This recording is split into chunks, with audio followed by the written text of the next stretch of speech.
ये उस जमाने का सीक्रेट लॉकर है, गुप्त तिजोरी। देश आजाद होने से पहले तक ये वजन चलते थे। सोना 8 ग्राम 73 रुपए 40 पैसे में। गर्मी के मौसम इसको खस के इत्र में भिगोकर केरोसिन जो पंखा था, व्यापारिक लेन देन होने के बाद में अफीम, हुक्का और चिलम पीते। भारत में शुरुआत हुई थी टूटी कौड़ी। नमस्कार दोस्तों, कैसे हो आप सब लोग। दोस्तों आज मैं हूँ राजस्थान में और मैं आया हूँ पटवा की हवेली देखने के लिए। आज हम लोग इस खूबसूरत हवेली को देखने वाले हैं और इसके इतिहास के बारे में जानने वाले हैं। आप मेरे पीछे देखोगे तो ये ऐसी लगेगी आपको देखने में कि जैसे लकड़ी के ऊपर इसका कार्य किया गया है, लेकिन ये जो डिज़ाइन है पूरा ये पत्थर से बनाया गया है। इसको बलुआ पत्थर बोला जाता है। तो चलिए दोस्तों वीडियो को शुरू करते हैं।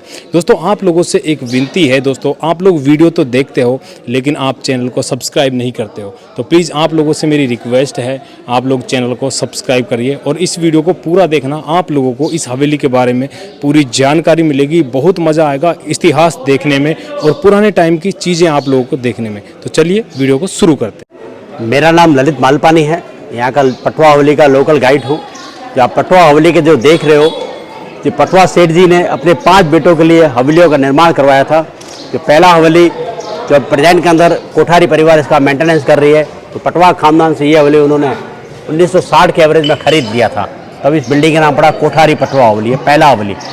ये दूसरा हवेली जो आप देख रहे हो, सीढ़ी से आपको आइडिया आएगा, जो हवेली बंद रहती है। इस बिल्डिंग को 1974 में प्रधानमंत्री श्रीमती इंदिरा गांधी जी ने टेक ओवर करके ASI की अंडरटेकिंग करके इसका मेंटेनेंस अभी राजस्थान गवर्नमेंट कर रही है, बंद रहती है। ऊपर से आप देखिए काम देख रहे हो, जो भी काम सारा हाथ से किया गया है, छेनी और हथौड़ी।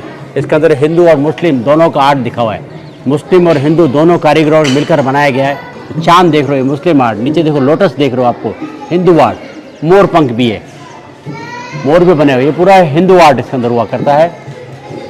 और ये तीसरा पार्ट जो पटवा खानदान की 7th जनरेशन के पास में नंबर 3 और नंबर 4 2 हवेलियाँ आज भी पटवा वंशजों के पास के अंदर है। सीढ़ी से आइडिया आ जाएगा नंबर 3 और नंबर 4 अंदर से कनेक्टिंग है, दोनों बिल्डिंग है। प्रेजेंट में अलग अलग हो गया, पर उस जमाने में अंदर से कनेक्टिंग थी। ये नंबर 4 आज भी उसके अंदर रह रहे हैं।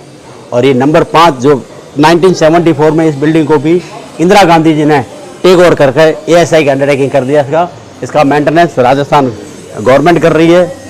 इसका अलग से टिकट होता है। इसका टिकट है व्यवस्था का 50 रुपये, विद्यार्थी का 20 रुपये, फॉरनर्स का 200, फॉरनर्स स्टूडेंट का 50 रुपया।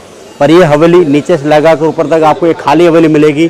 जो प्राइवेट जाएंगे वहाँ पूरा म्यूजियम में कन्वर्ट है। पटवा फैमिली का लाइफस्टाइल कैसे दिखाया गया है। वहाँ से बनना चालू वो सब बड़े गेट से विक्रम संवत 1800 और यहाँ तक आते आते 1860 हो गया था। 60 साल में हवेलियाँ बनकर तैयार हुई थी। और दादा का सपना यहाँ पर पोते ने पूरा किया था और 10 लाख के करीब लागत लगाई थी उन्होंने उस टाइम में, उस टाइम के अंदर। आज सोच भी नहीं पाएगा इतनी रकम के पीछे जीरो कितने लगते हैं। अब आपको इस हवेली के बारे में विस्तृत बताते हैं। उस जमाने में हमारे यहाँ के नगर सेठ जो उस जमाने में राजा और बड़े बड़े व्यापारियों को भी ये फाइनेंस किया करते थे, इनका लाइफस्टाइल कैसा था, उन्होंने कैसी जिंदगी जी रेगिस्तान में, जहां हमको पीने का पानी तक नसीब नहीं हुआ करता था। उन्होंने अपनी लग्जरी लाइफ जो जी है आज की तारीख में, जैसे आप अंबानी जी, अडानी जी कैसे लाइफ जी रहे, इस हवेली को देखते हुए आपको खुद को आइडिया आएगा उनका लाइफस्टाइल क्या था। अपन हवेली के अंदर प्रवेश कर रहे हैं। थोड़ा थोड़ा धीरे धीरे शुरुआती आपको इस चीज के लिए जानकारी देते रहेंगे। सबसे पहले तो आप घर हवेली के अंदर प्रवेश करते ही दरवाजे के पास ही आपने ऐसा ये देख रहे हो हॉल। ये हॉल नहीं है, ये उस जमाने का सीक्रेट लॉकर है, गुप्त तिजोरी। जब हवेलियों का निर्माण हुआ था लगभग 250 साल पहले, यहाँ पर कोई भी बैंक नहीं हुआ करती थी। और ये पटवा खानदान कितने धनी आदमी थे, हिंदुस्तान के बड़े बड़े व्यापारियों और राजाओं को भी ये फाइनेंस किया करते थे। धन संपदा खूब होती थी, तो अपने कीमती हीरे जवाहरात, सोना जो भी होता था इसके अंदर डालकर इस पत्थर के शटर को कंप्लीटली बंद कर लेते थे। फिर से दूसरा पत्थर लगा दिया करते, ग्लास पेंटिंग का वर्क करते थे। क्या रखते थे किसी को कुछ मालूम नहीं पड़ता था। इसका भी लॉजिक तो हुआ करता था।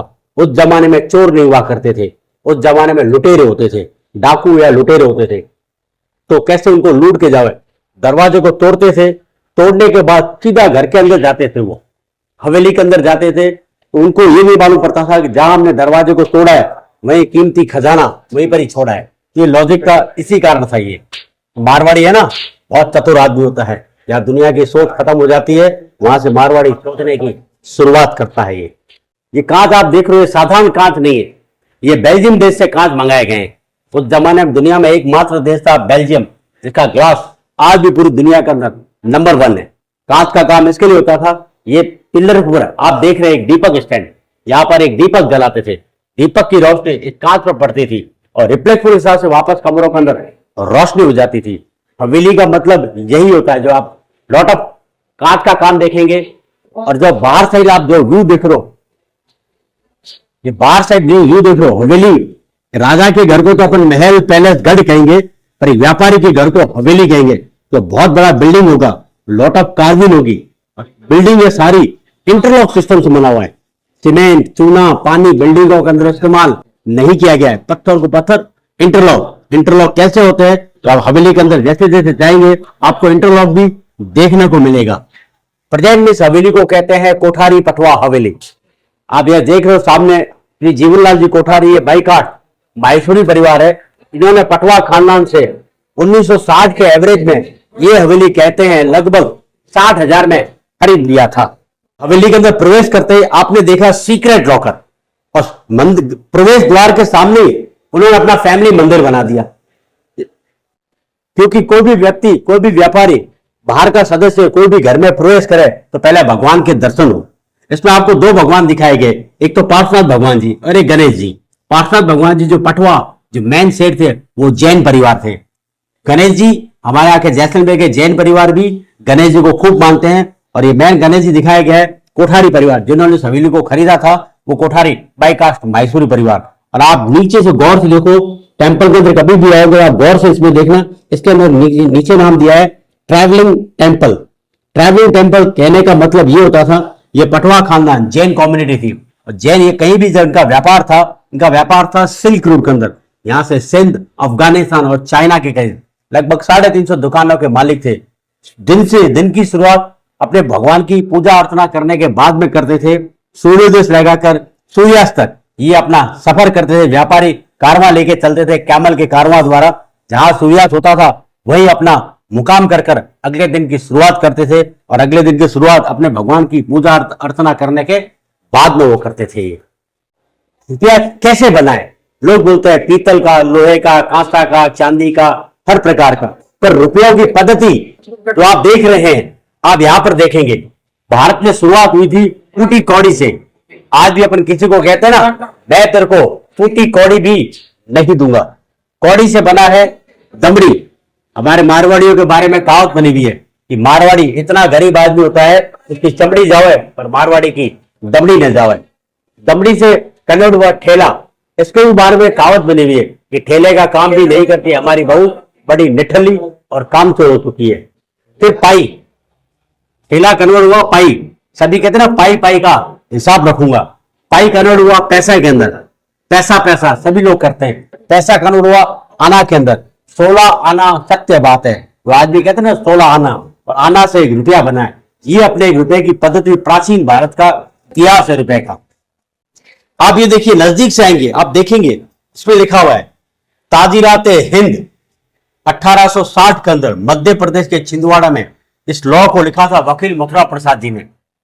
पटवा खानदान के पास में ये बुक इसके लिए होती थी, जब ये हवेलियां बनी थी तो भारत में 2 लॉ चलते थे, ब्रिटिश का भी लॉ चलता था और राजाओं का भी लॉ चलता था। तो दोनों के लॉ के हिसाब से पटवा खानदान ये व्यापार करते थे। आज भी अपन कभी कभी पुरानी पिक्चरों में सुनते हैं ना, ताजीरात हिंद दफा 302 के तहत फांसी की सजा सुनाई जाती है। तो सारी धाराएं कानून इसके अंदर लिखा हुआ है। ये वकील मथुरा प्रसाद जी मध्य प्रदेश के छिंदवाड़ा में लगभग 1860 के अंदर लिखा हुआ है। ये हिंदी के अंदर, उस जमाने में हर किसी को इंग्लिश नहीं आती थी। पुराने रजवाड़ी सिक्के, जिसको लोकल भाषा में हम अक्खेशाही सिक्के कहते हैं, ये कुछ सिक्के कलेक्शन करके दिखाए गए हैं, प्रेजेंट में चल रहे हैं। और कुछ पुराने सिक्के जो आज भी आपको मार्केट में जाओ तो एंटीक शॉपों के अंदर जरूर देखने को मिल जाएगा। बाकी तो किसी घरों में अगर मिल जाए तो आपका नसीब है। और ये पुराने वजन, जिसको शेर कहते हैं, सामान तोलने के अंदर इस्तेमाल होता है। शेर अपने कहते हैं शेयर मार्केट, हर रियासत का शेर का वजन अलग अलग हुआ करता था। जैसलमेर और अजमेर की रियासत का शेर का वजन लगभग 920 ग्राम के करीब होता था। सब लोहे के बने हुए। आगरा साइड के अंदर इसके निर्माण होते थे। आज भी अपन गुजरात चले जाइए तो गुजरात के अंदर 1 मन 20 किलो को बोलते हैं, और हमारे यहाँ पर 1 मन 40 किलो को बोलते हैं। ये एक कहावत भी बनी हुई है, अंधेर नगरी चौपट राजा, टके सिर भाजी और टके सिर खाजा, शेर पर सवा शेर। ये कहावत है, इन्हीं पर भी बनी हुई है। और ये अपने प्राचीन भारत की रेट डिफरेंस दिखाया गया। 1947 जब देश आजाद हुआ था, उसके 50 साल बाद 1997 के रेट डिफरेंस दिखाए गए। जब उस जमाने में 1947 में 73 रुपये 40 पैसा, आप देखिए नीचे से, सोना 8 ग्राम 73 रुपये 40 पैसे में 1947 में, और 1997 में 4,500 रुपये में 8 ग्राम सोना आता था। पर उस जमाने में हर किसी के पास इतना रुपया नहीं था कि सोना खरीद सके, क्योंकि रुपयों का उस जमाने में बहुत बड़ा वैल्यूशन हुआ करता था। हाँ, ये सामान्य देखो, प्राचीन भारत की मुद्राएं, ये सब जेरोक्स करके यहाँ पर दर्शाया गया है। ये उस जमाने के अंदर 10,000 का note reserve bank of India, 1 lakh रुपए का note bank of independence Singapore, Netaji Subhash Chandra Bose के हिसाब से 100 रुपीज, 1,000 रुपया, 1,000 रुपया, ये 100 रुपया, ये 500 रुपया। ये भारत में काफी समय पहले ये नोट आया था, इसके बाद इसको बंद कर दिया था। गवर्नमेंट ने बीच में ग्रीन पट्टी वाला नोट चालू किया था। 95 के दशक की एवरेज की बात है। और आप ये देखिए, एक आना जोधपुर गवर्नमेंट, जोधपुर रियासत का, अब गवर्नमेंट जोधपुर रियासत का, अच्छा, उनका अलग अलग नोट, अलग हुआ। ये वैल्यूबल हुआ करता था, जहां जहां साम्राज्य हुआ करता था, जहां जहां राजाओं का राज हुआ करता था, ये वैल्यूशन हुआ करता था। जिसके नाम का होता उसका नाम उस पर लिख दिया करते थे। एक आना उसको देना। तराजू, मिडिल के एक साइड में सामान, एक साइड में पलड़ा वजन लगता और एक साइड में पलड़ा होता था, तो मिडिल के अंदर आकर देते थे तो सामान दिया। आज भी अपन काफी पुराने में देखिए, अगर अनाज की मंडियों में जाइए तो आपको ऐसे बड़े बड़े आज भी तराजू देखने को मिलेंगे। प्रेजेंट में तो काफी लोगों ने मशीनरी इस्तेमाल किया है। ये पुराना तराजू आज भी लोगों के घर में रहेगा, क्योंकि व्यापारी घर में हमेशा तराजू तो कंपलसरी ही रहेगा। सर ये कौन सी रियासत का बात है सर? ये कौन सी जैसलमेर से? अच्छा, जैसलमेर। ये सभी आपको बताया गया है, जैसलमेर रियासत का वजन। अच्छा, तो इसमें आते हैं आगरा से अलग है, जिसमें देखो जैसलमेर लिखा हुआ है, कुछ जगह आगरा भी लिखा हुआ है। अच्छा, हाँ, ये लिखा हुआ है ना, जैसे इस पे जैसलमेर रियासत। अच्छा, इसका वजन इसका लगभग 20 से 18 किलो के करीब है। 18 किलो के करीब। 18 किलो के करीब इसका वजन है। ये पुराने स्टाम्प है, बॉक्स भी है, और इसके बगल में ये बॉक्स। अच्छा, ये बॉक्स है, सामान वामान को भी रखना, जैसे अपने जो कॉइन्स के जो बॉक्स होते थे ना, ये कॉइन्स इसमें रख दिया। और ये स्टैंप है, ये स्टैम्प है उस जमाने ये लगभग सर कितने पुराने होंगे? ये लगभग ये 19th सेंचुरी के एवरेज का है। अच्छा, 19th सेंचुरी, लगभग 100 साल, या देश आजाद होने से पहले तक ये वजन चलते थे। देश आजाद होने के बाद में भी काफी चीजें। आज भी अपन मार्केट से अगर पेड़ा लेके आते हैं, हमारे जैसलमेर में मावे का जो पेड़ा होता है, उसके अंदर भी अगर आपको ये चीज बात का निशान कंपल्सरी आपको ऊपर लगेगा। हाँ, देखना पेड़े का, वो पेड़े के ऊपर आप देखो, लगभग सब जगह देखो आपको मिलता ही है। अब ये देखिए, इनकम टैक्स स्लैब, ये शुक्रवार 17 अगस्त 1945, जब भारत में अंग्रेजों का शासन हुआ करता था। अंग्रेजों का शासन मतलब उस जमाने का इनकम टैक्स 1500 रुपए में, उस जमाने में कोई भी टैक्स नहीं हुआ करता था। ये 1500 रुपए की क्या वैल्यूशन होगी आप देखिए 1945 में, और जब 1947 में, इसके 2 साल बाद चले जाइए, सोने का वैल्यूशन मैं आपको बताया था 73 रुपए 40 पैसे में 8 ग्राम, लगभग 9,000 रुपए किलो के करीब सोना था। तो 1945 में सोना भाव और भी कम होगा। तो 1500 रुपए में कोई भी टैक्स नहीं था। 1500 में अपन मान चले कि 1500 में कितना सोना आया हुआ, कम से कम 200 ग्राम तो सोना कंपल्सरी आता ही होगा। और आज की तारीख में 200 ग्राम का सोने का वैल्यूशन आप निकाल लीजिए, लगभग 12 से 15 लाख रुपए करीब है। 15 लाख तक तो उस जमाने में कंपेयर कर दो, आज कोई भी टैक्स नहीं देना होता था। और 5,000 तक तो 1 आना था, और 5,000 से ज्यादा होता था तो 2 आना। 16 आना में 1 रुपया होता है, 8 आना में 50 पैसा होता है, 4 आना में 25 पैसा होता है, 2 आना मतलब 12.5 पैसा। अब उस जमाने में 12.5 रुपए, 12.5 पैसा में कितना सोना आता था, उसका कैलकुलेशन आज लगा सकते हैं। और 5,000 के ऊपर में कितना सोना आता था, उसका टैक्स कितना होता था, आप कैलकुलेशन लगा सकते हैं। तो उस जमाने में टैक्स मतलब अपनी ही कमाई अपने पास रहती थी। 3 लाख से 4 लाख से ज्यादा भी इनकम हो जाती है तो गवर्नमेंट 30% टैक्स लेती है। सर्विस चार्ज, वो चार्ज, और सीए चार्टर्ड अकाउंटेंट को भी अपना हिसाब किताब रखने के लिए सालाना काफी रुपया देना पड़ता है। मतलब अपनी मनी गवर्नमेंट के पास रहती है, और अपना रुपया भी अगर बैंक में डाल के रखते हैं, बैंक से विड्रॉल करने में भी चार्ज है, और बैंक में पेमेंट डिपॉजिट करने का भी चार्ज है। गवर्नमेंट ने कुछ ही रखा है कि इतना मंथली का ट्रांजेक्शन कर सकते हैं, इतना लेन देन कर सकते हैं। और उस जमाने में लेन देन की कोई सीमा नहीं थी। उसके बाद में भी इनकम टैक्स कितना होता था। सुपारी, अफीम, अखरोट और हींग काटने के लिए सर होते। उस जमाने में पान खाने का शौक हुआ करता था तो सुपारियां करती थी।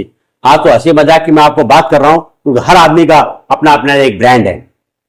सही हर कह रहे आदमी का अपना अपना ब्रांड है। और इंडिया का सबसे बेहतरीन जोड़ा है रजनीगंधा और तुलसी। हाँ। उसको आज भी कोई जुदा ना कर पाया।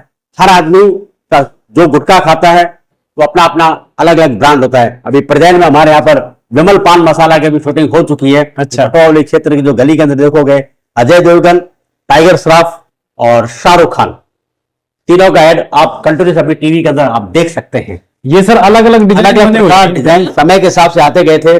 ये चांदी का बना हुआ है, अच्छा। ये कुछ मछली के शेप के हिसाब से, कुछ घोड़े के हिसाब से, समय के हिसाब से आते गए, नटराज के हिसाब से। जैसे क्योंकि मार्केट इनका लंबा चौड़ा था, व्यापार काफी होता था, कभी सरोता कहीं भूल जाते थे, यहां से अगर सिल्क रूट में चले गए, सरोता चलो घर में भूल गए, चलो वहां से परचेज कर लिया जाए, तो वहां का आर्ट ये खरीद कर रख लेते थे, उनको भविष्य में आते थे और घरों के अंदर अपना स्टॉक करके रख दिया। ये म्यूजियम के तौर पर उनको दर्शाया गया है। मुनीम चेंबर मतलब सीए, चार्टर्ड अकाउंटेंट, मुनीम जी का भी रूम होता था, उसमें व्यापारी भी बैठते थे और सेठ जी भी बैठते थे हिसाब किताब करने के लिए। आप सामने देखेंगे केरोसिन से चलने वाला पंखा बहुत कम लोगों के पास हिंदुस्तान के अंदर था। यह भी फैन कब चलता था?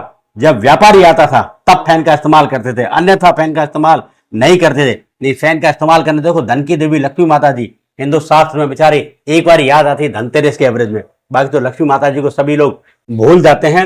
जो पंखा घरों में बैठते, सेठ लोग बैठते थे तो खुद इस्तेमाल करते थे, तिजोरी जो रुपयों से भरते थे और सेठ लोग यहां पर बैठते थे। और ये चीज जो आप सामने देख रहे हो, व्यापारिक लेन देन होने के बाद में, पहले नहीं, होने के बाद में अफीम, हुक्का और चिलम पीते थे। उसका भी लॉजिक था, अगर पहले पिला दिया, अगर किसी व्यापारी ने सौदा नहीं लिखवाया तो मारवाड़ी का तो बीपी शुगर तो लो होगा ही, हो जो होगा आपको भी मालूम है, क्योंकि पैसा खर्च हो जाता है। होने के बाद में तो वो खुद भी खर्चा कर देते क्योंकि सौदा पूरा हो चुका है, मोहर लग जाती थी, स्टाम्प डील फाइनल। और आप ये संदूक देख लो, इस संदूक के अंदर प्रोजेक्ट से नहीं दिखेगा, इसके अंदर वजन या सिक्का कंपलसरी मिलेगा मारवाड़ी के संदूक में। इसको खाली संदूक रखना अपशकुन होता है। जैसे राजा का सिंहासन खाली कभी नहीं रहता है, तो तलवार रखी भी रहती है जी। तो जैसे मारवाड़ी के संदूक के अंदर भी वजन, सिक्का, मूंग के दाने कंपलसरी मिलेंगे। यहाँ पर बैठने के लिए व्यापारियों को बैठने का स्थान था ये मर्फी का रेडियो। और ये बॉक्स देख लो, इसमें अफीम के सैंपल रखते थे, क्योंकि पटवा खानदान का 18वीं सेंचुरी के अंदर अफीम का व्यापार हुआ करता था।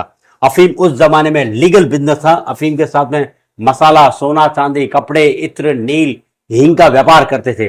जो भी इंपोर्ट एक्सपोर्ट का जो काम होता था उस पर ये 40% टैक्स राजाओं को दिया करते थे। ये टाइपराइटर भी था। ये आधुनिक सुविधा भारत के अंदर ब्रिटेन आया था, ये आधुनिक सुविधा ब्रिटेन के दौर की है। उस जमाने में बालों को चेक करने में इस्तेमाल करते थे, सूत जो चरखा होता है ना, अच्छा। सूत चेक करने में इस्तेमाल करते थे। ये पेंटिंग है भगवानों की जो हाथ से बनाई हुई है। अपने महादेव का ऐसा रूप कभी भी नहीं देखा होगा आपने। साथ भगवान जी का भी है, सांवरिया कृष्ण भगवान का भी है। और यहाँ मुनीम जी ऐसे बैठते थे, यहाँ पर बैठते थे, जो खाता भी का जो काम करते थे ऐसे ही खाता भी हुआ करते थे। जो आपको ये कलेक्शन करके दिखाई गई है, दर्शाया गया, ये यहाँ पर ज्वेलरी बनाने का काम करते थे। आज भी इंडिया में बड़े बड़े ज्वेलर्स देखिए आपको लगभग मारवाड़ी जैन कम्युनिटीज मिलेगी आपको जी। छत लकड़ी का रिपेयर किया गया है। लकड़ी का छत इसके लिए बनाते थे, टेम्परेचर को कंट्रोल करता था, सर्दी को गर्म और गर्मी को ठंडा। क्योंकि उसमें मुल्तानी मिट्टी, गाय का गोबर और गोमूत्र का मिक्स करके आंगन किया करते थे। प्रेजेंट में हर 2-3 साल बाद में चेंज होता रहता है इसके अंदर, क्योंकि हजारों की तादाद में पब्लिक आती रहती है ना, थोड़ा बहुत डैमेज होता है तो हर 2-3 साल बाद में इसको रिपेयर मेंटेन करते रहते हैं।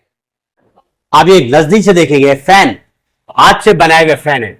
कभी भी अपने बड़े बुजुर्ग कभी भी फ्री नहीं रहते थे। आपको नाराज मत होना है, मैं हंसी मजाक की बात कर रहा हूँ। आज अपन जैसे फ्री हो जाते तुरंत प्रभाव में इंस्टाग्राम के अंदर रील बनाना चालू कर दिया। बिल्कुल, इसको कहते हैं झालर। झालर, झालर। आप ये बैक साइड में देखेंगे, जो आप ये देख रही है लैंप लगा हुआ है, जो पाइप लगा हुआ है, उसमें ऐसे पहले पर्दा लगता था और यहाँ पे कर्मचारी बाहर बैठकर हिलाते रहते थे ताकि हवा आती जावे। हवा के लिए फैन इस्तेमाल होता था, इलेक्ट्रिक नहीं हुआ करती थी। और आपने अंदर कैरोसिन से जो चलने वाला पंखा देखा था, गर्मी के मौसम इसको खस के इत्र में भिगोकर कैरोसिन जो पंखा चलता था उसके आगे लगा दिया करते थे ताकि ठंडी खुशबूदार हवा भी आवे और कैरोसिन की बदबू भी रुक जाती थी। ये बना किस चीज से? खस का, खस का बना हुआ ये। अच्छा। और ये तस्मे गांधी जी स्टाइल के, ये सब ब्रिटिश गवर्नमेंट के हिसाब से इन्होंने खरीदा है, क्योंकि भारत में अंग्रेजों का शासन था। ये आधुनिक सुविधा है, ब्रिटिश सरकार की है। ये होल्डर्स आज भी देखो, पुराने पिक्चर में देखेंगे होल्डर्स आता है, ये कंपलसरी। ये सर निप जिप वाला पेन है ना? ये जिप बस है ना,